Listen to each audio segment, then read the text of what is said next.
नमस्कार मित्रों, दुनिया में सच्चे प्रेम का उदाहरण देने के लिए राधा कृष्ण को जरूर याद किया जाता है। राधा कृष्ण के प्रेम की अटूट कहानी युग युगांतर के लिए अमर है।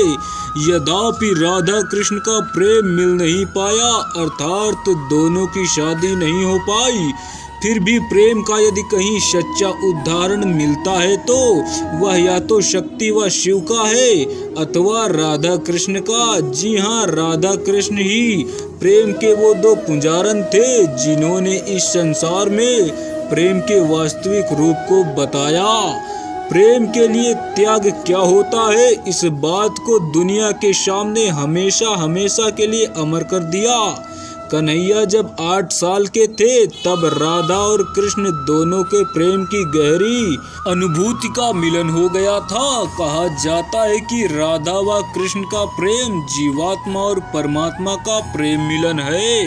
दोस्तों, नंद नंदन मुरली मनोहर बंसी बजाने वाले कन्हैया को संपूर्ण ब्रह्मांड में केवल 2 ही चीज सबसे प्रिय थी, एक बांसुरी और दूसरी राधा। कन्हैया की बंसी की मधुर तान से ही राधा कन्हैया की ओर खींची चली आती थी।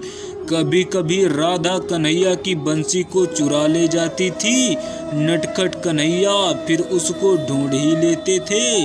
अतः राधा कृष्ण का प्रेम संसार में एक नई प्रेरणा देने वाला रहा है। हैरान करने वाली बात यह है कि आज हम आपको राधा की मृत्यु कैसे हुई आपको इस वीडियो के माध्यम से बताने वाले हैं। तो चलिए दोस्तों शुरू करते हैं।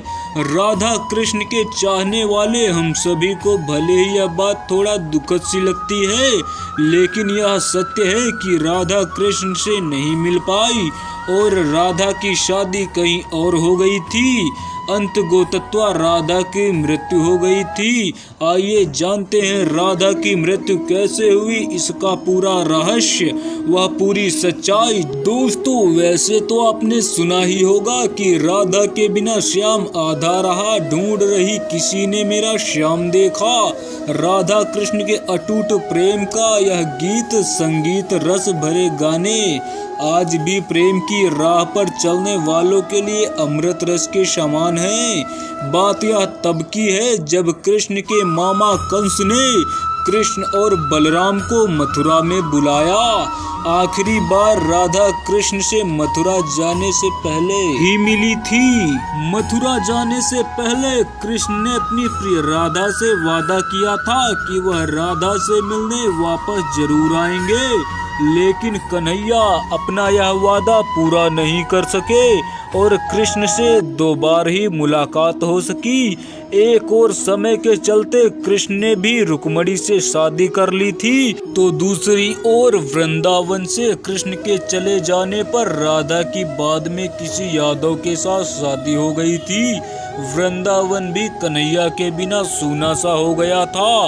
राधा और कृष्ण का प्रेम इतना अटूट था कि यद्यपि दोनों ने विवाह कहीं और किया, लेकिन वास्तविक प्रेम राधा कृष्ण का एक दूसरे के लिए हमेशा के लिए अमर है। इस प्रकार राधा और कृष्ण की प्रेम कहानी विरह की कहानी बन गई। दोस्तों, पुराणों में राधा की मृत्यु का उल्लेख पाया गया है। वहीं नारद पुराण में तो राधा कृष्ण का मिलन होना भी बताया गया है। यूं राधा ने अपना जीवन कन्हैया के बिना वैसे ही बिता लिया था जैसे मानो जल के बिना मछली। तुमसे मिलने को ए मुरली वाले दिल के अरमा मचलने लगे हैं। जैसे जल के बिना मछली तड़पे वैसे हम भी तड़पने लगे हैं। इस तरह कृष्ण की प्रेम दीवानी राधा ने अपना पूरा जीवन कृष्ण के प्रेम में ही अर्पित कर लिया। अंत समय में राधा कन्हैया को मिलने द्वारिका पहुंचती है। यहीं से राधा की मृत्यु की कहानी जुड़ी है। द्वारिका पहुंचने के बाद राधा अपने प्रीतम कृष्ण से प्रेम आंसू बहाती है।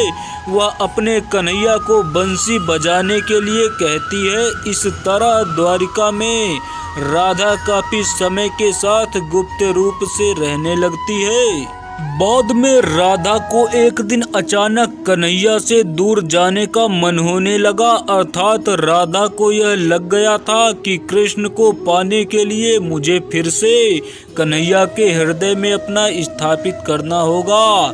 तब राधा दूर जंगल की ओर चली जाती हैं और कन्हैया को बुलाती हैं।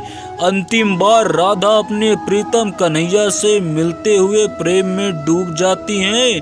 कन्हैया राधा को कुछ मांगने के लिए कहते हैं, लेकिन राधा मना कर देती हैं। कन्हैया के दोबारा कहने पर राधा कन्हैया से बंसी बजाने की मांग करती हैं। इस प्रकार कन्हैया बहुत ही मधुर धुन से बंसी की तान सुनाने लगते हैं और राधा कन्हैया की बंसी में सुध बुध बिसराती हुई, तन मन खोती हुई अपने आप को समर्पित कर देती हैं। राधा कृष्ण में विलीन हो जाती हैं और उसके प्राण कृष्ण में ही समा जाते हैं। इस प्रकार राधा की अलौकिक लीला कृष्ण के हृदय स्थल में समा जाती है।